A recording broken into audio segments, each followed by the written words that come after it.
Hey, I've been saying this for a while now. Working for FAANG or MAANG or whatever you want to call it is not necessarily the safest choice. With 11,000 people getting fired from Meta right now, it's pretty clear that those big corporations aren't really that great at predicting their own future. And yes, this is the biggest downsizing the company's ever had.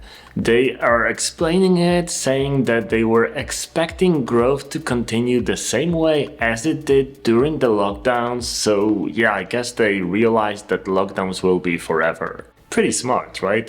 Being a cog in a huge machine, especially paired with ridiculous wages, attracted many people and also among them many designers to these companies. Many non-designers also didn't help the cause in those companies, posting ridiculous videos like this one. Welcome to a day in my life as a Twitter employee. So this past week went to SF for the first time at a Twitter office, badged in.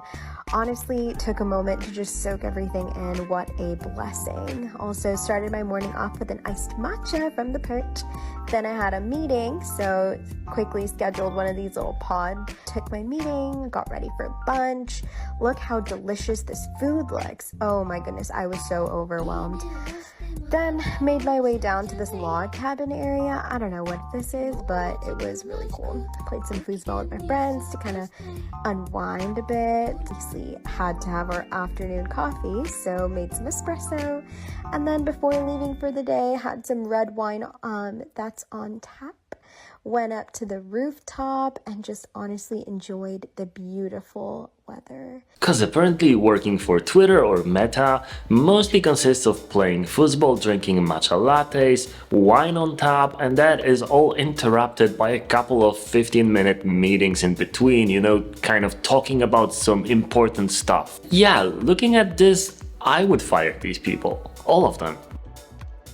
I think the most affected roles are non-product ones, so basically those people who do meetings all day but you don't really know what they actually do. These are mostly sales, recruitment or other meeting people kinds.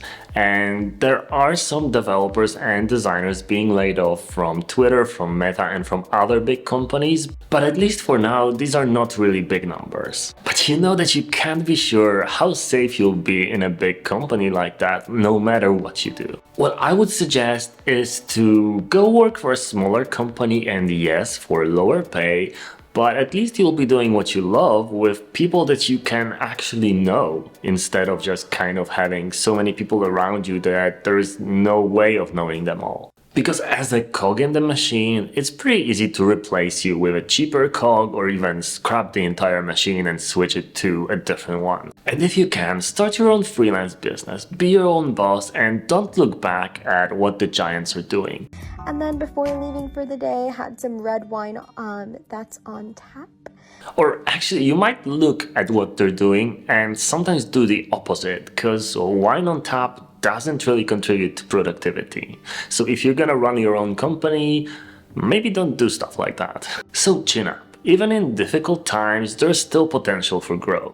And sure, the market's going to be slightly more saturated with people right now, but you can work on skills surrounding your main skill to be more relevant and to be a better pick for recruiters if you want to work at any company, including those big ones. Obviously, they're gonna start hiring some of those people back again because some of those people that did the firing didn't really know what they're doing. They were kind of filling out quotas, so they might realize, just as Twitter did, that they fired some critical people that they actually really need and they want them back. So if you do UI, learn research or animation or illustration or 3D or a little bit of coding, just to have one skill and one skill next to it or more to lean back on, because people that are more generalist are going to be in demand for those smaller companies. The market is tough, so you need to be tough too, but if you're tough, then you're gonna get through it, and I completely believe that. So yeah, focus on growing your skills and have a beautiful day.